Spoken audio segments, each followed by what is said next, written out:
Bonsoir à toutes et à tous. D'abord, je voudrais présenter la tribune, comme on dit. Olivier Hector, du PG, Parti de gauche. Bon, Dominique Tripet s'est présenté.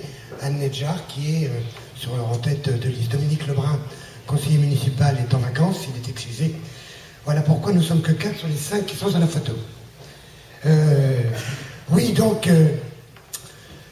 je crois qu'on est dans une situation où on a besoin de redonner ces lettres de noblesse à la politique. Qu'est-ce que ça veut dire? Ça veut dire qu'on est dans une situation très brouillée actuellement. Très brouillée parce que en mai 2012, on a mis beaucoup de joie dans la victoire de François Hollande et un an et demi après, on s'aperçoit que les choses ne vont pas bien du tout et on le sent dans nos contacts régulier avec les gens. Nous, cette liste Orléans, la liste du Front de gauche, Orléans combatif et solidaire, on veut justement remettre l'humain au cœur du débat, remettre l'écoute, remettre l'attente, remettre des élus qui soient vraiment au plus près des gens. Serge Grouard, régulièrement, dit qu'il est fier de sa ville, qu'il a Orléans aux tripes, qu'il veut une Orléans dynamique. Il n'a pas ce monopole. Nous aussi, Orléans, on l'aime et on a de l'ambition pour notre ville. Mais nous, ce qu'on dit au Front de gauche, c'est qu'il ne faut laisser personne sur le bord de la route. Or, aujourd'hui, dans une ville comme Orléans, où 10 000 familles sont en dessous du seuil de pauvreté, je crois qu'il y a des choses à faire. Et nous, cette question-là, elle est au cœur de notre projet, de notre programme. 10 000 familles qui sont à moins de 254 € par mois. Voilà. Donc nous, on veut, je l'ai dit, redonner ces lettres de noblesse à la politique, c'est-à-dire avoir des élus près des gens, qui soient avec eux, qui les écoutent, qui les défendent, qui construisent des projets avec eux.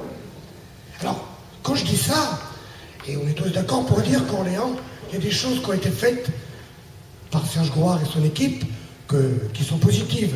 Loin de nous l'idée de dire que tout est mauvais. Mais sur le côté social, ça ne va pas du tout. Dominique a évoqué tout à l'heure quelques points. Nous, on veut mettre la question sociale au cœur du débat. Je ne vais pas détailler tout notre programme, parce que premièrement, il n'est pas fini d'être construit. Il sera construit avec les gens, et quand on le présentera, on fera une autre réunion. Mais les grands axes, vous les connaissez, c'est tout d'abord cette question qui fait débat à gauche. Mais pourquoi pas? C'est la gratuité des transports. On nous dit, oui, mais vous êtes utopiste, la gratuité des transports. Vous n'y pensez pas. Qu'est-ce que c'est la gratuité des transports? C'est 15 millions d'euros sur un budget de 385 millions de l'agglo, soit à peine 4%. Alors certes, pas tout de suite, mais pendant la mandature, travaillons et on avait formulé des propositions au printemps dernier qui détaillaient cette question-là. Également, on dit, nous, au Front de gauche, qu'il faudrait diminuer les tarifs moyens des cantines par 2. C'est 200 à 250 000 €. C'est une toute petite partie de la subvention de l'OLB. Voilà, pour remettre un peu les choses en parallèle. Et quand on dit ça, on ne dit pas qu'Orléans n'a pas le droit d'avoir un grand club de basket, mais il y a des choses qu'il faut mettre en parallèle.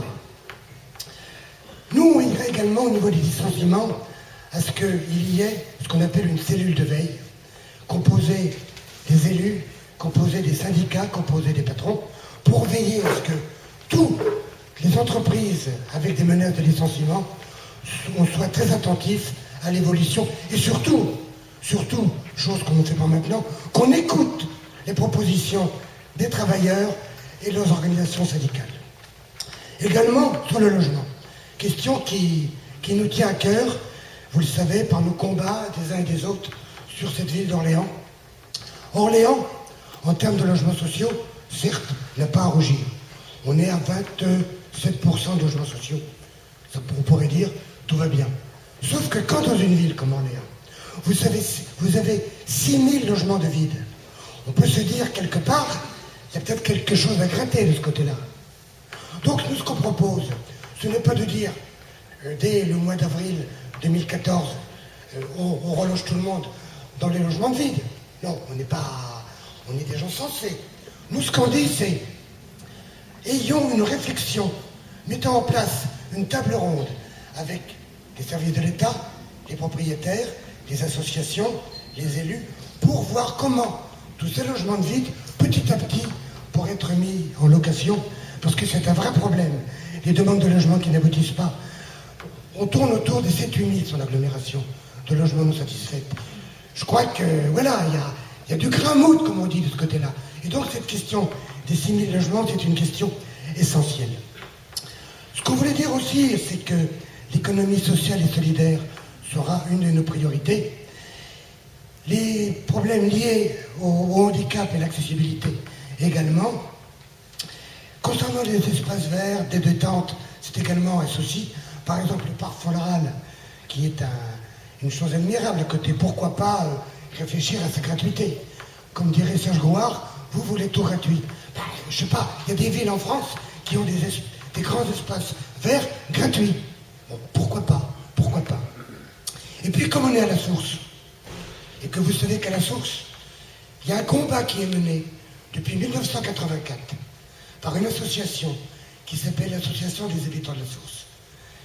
Combat sur la justice fiscale. Il faut savoir, pour ceux qui ne sauraient pas, qu'à la source, on paye 30% d'impôts de plus qu'ailleurs sur Orléans, et que les valeurs des maisons sont 30% moins chères. Donc, en 2008, lorsqu'il y a eu les élections cantonales et municipales, tous les candidats, quels qu'ils soient, avaient dit « c'est une question que nous allons prendre au bras-le-corps, donc on va travailler sur cette question-là ». En 2008, j'ai été élu conseiller général, et dès le mois d'avril-mai, on a mis en place un groupe de travail pour la justice fiscale.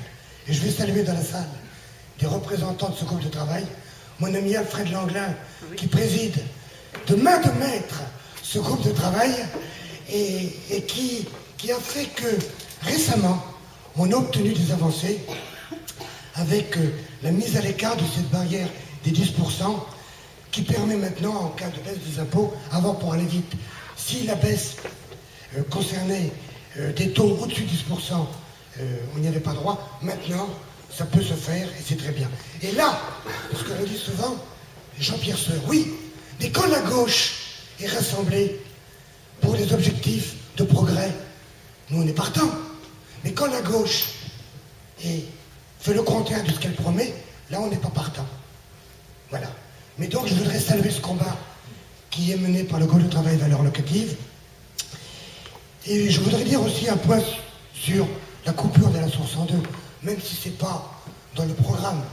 On ne peut pas être à la source avec, je sais pas, 50, 60, 70 personnes aujourd'hui, sans dire un mot de ce projet de découpage de la source. La source est un quartier qui a des problèmes, mais qui a des potentialités. La source est un quartier où il y a du combat pour la justice, du combat pour la dignité, des combats des gens du quartier. Il y en a pas mal aujourd'hui, et je voudrais les saluer. Des gens de Troya comme des gens des pavillons. La source est une entité qu'il ne faut pas diviser. Et Valls et ses représentants locaux, je regrette de le dire, Jean-Pierre Sueur, qui soit à la manette, en faisant ce coup-là, rendent un mauvais coup à la gauche. À la gauche. Donc nous, on se bat. On se bat. On a récupéré plus de 1100 signatures. L'association des habitants de la source est contre le découpage de la source. On va continuer le combat, mais vraiment, c'est un très mauvais coup qui a été porté. Donc voilà ce que je voulais dire rapidement. Les élus communistes, quelques mots quand même, avant d'échanger, de laisser la parole à Olivier, ou à Anne. En 2008, quand 3 conseillers municipaux, donc 2 au début et 3 après, sont rentrés au conseil municipal, je pense que, on disait 3 élus communistes, ça n'a pas changé grand-chose. Je pense que les élus communistes ont apporté cette touche sociale, cette touche propositionnelle, parce que dans les conseils municipaux, c'est rare qu'on parle des expulsions locatives, c'est rare qu'on parle des hausses de loyer, des hausses de charges, des jeunes en précarité. Bon, nous, on a apporté ce message-là. On a apporté ce message-là et on en est fiers. On en est fiers.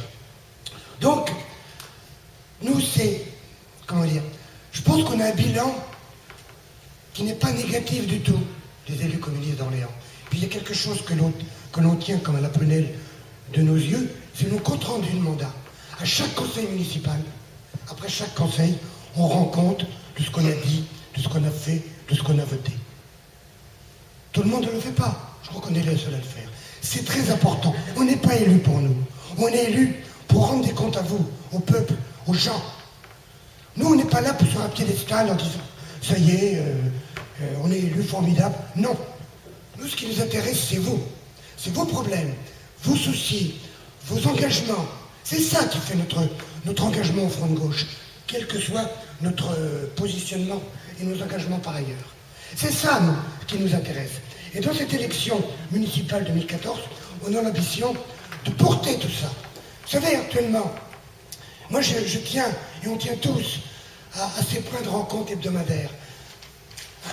Tous les samedis, tous les dimanches, voir ces gens qui viennent nous voir pour tel problème. Mais un élu, c'est ça. Il doit écouter, il doit enregistrer, il doit défendre, il doit intervenir. Et puis quand c'est une action collective, eh bien, engager cette action collective. Et ça, c'est quelque chose d'ancré dans le Front de gauche. Donc, voilà, quand des gens sont en grève, comme au Chef Posto récemment, le Front de gauche était présent. Quand il y a eu, là actuellement, je vais vous dire, la CAF aussi, quand la CAF a fermé, on était présents avec les salariés de la CAF, les salariés, les administrateurs, voilà. Là actuellement, j'ai pris mon bâton de pèlerin, c'est un peu drôle quand ça vient de Michel Ricot, mais bon, et je suis en train de faire la tournée des entreprises, de la source. J'en ai vu 2, je vais en voir une 3e lundi, pour dire voilà, vous êtes sur la source. Il y a des jeunes et des moins jeunes sans emploi. Qu'est-ce qu'on peut faire pour que justement vous regardiez un peu ces jeunes chômeurs ou ces chômeurs plus âgés, et qu'est-ce qu'on peut faire pour qu'il y ait des passerelles qui se tissent entre vous et ces entreprises pour qu'on fasse tomber le niveau de chômage.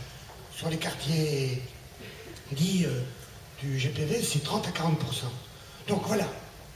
Puis je voudrais dire aussi, puis je suis bavard, je sais, mais bon, on n'en fera pas, c'est que la question de la santé, c'est une question aussi importante. Vous savez que sur la source, on a eu, fut un temps, des médecins il y avait une absence de médecins.